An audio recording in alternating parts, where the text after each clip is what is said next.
Salut, c'est Stéphane. Alors aujourd'hui, j'aimerais faire une petite pub pour quelqu'un, une fille qui est sur Internet, sur Facebook notamment, sur une page Facebook et qui est en train d'écrire un livre parce qu'elle est atteinte du syndrome de la fatigue chronique. Et ce livre s'appelle En pause à durée indéterminée. Alors je trouve que c'est un sujet très humoristique, très drôle et il faut beaucoup d'humour, c'est très important, surtout quand on est fatigué et quand on est malade chronique. Donc c'est un sujet, un titre qui est très drôle, En pause à durée indéterminée.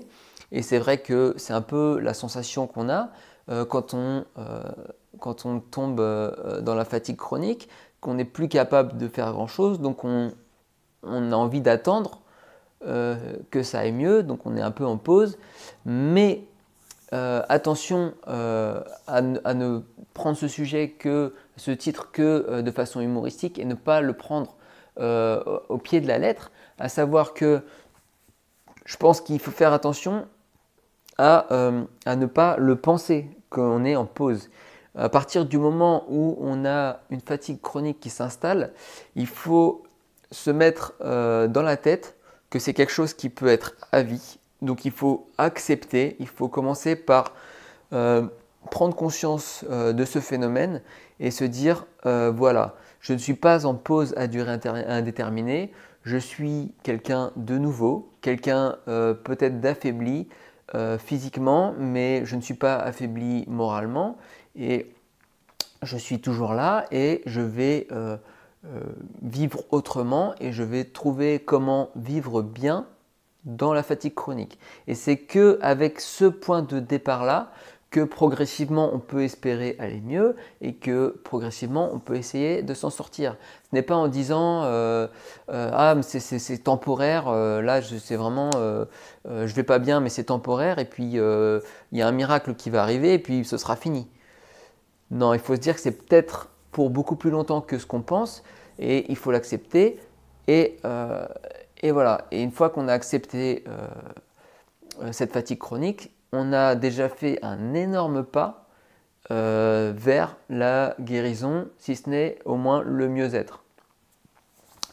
Donc voilà, alors en plus je pense que c'est très bien en tant que malade, en tant que fatigué ou malade chronique, de partager vraiment ce que l'on ressent au quotidien et d'écrire un livre comme elle le fait, tout simplement parce que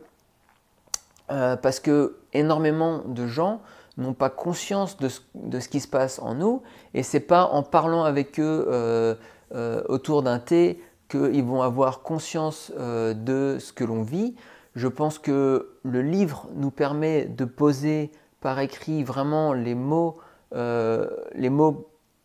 forts qui permettent de refléter du mieux possible notre quotidien.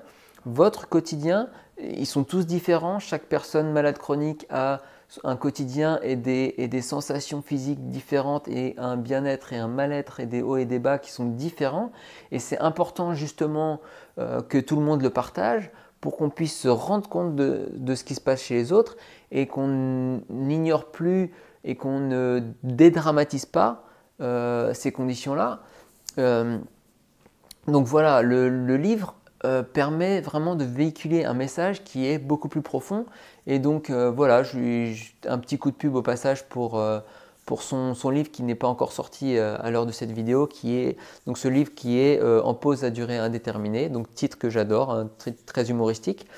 Et puis voilà, en complément, vous êtes libre de télécharger mon PDF Les 24 erreurs qui vous empêchent de guérir. Et puis on se retrouve très bientôt pour une prochaine vidéo. Allez, salut!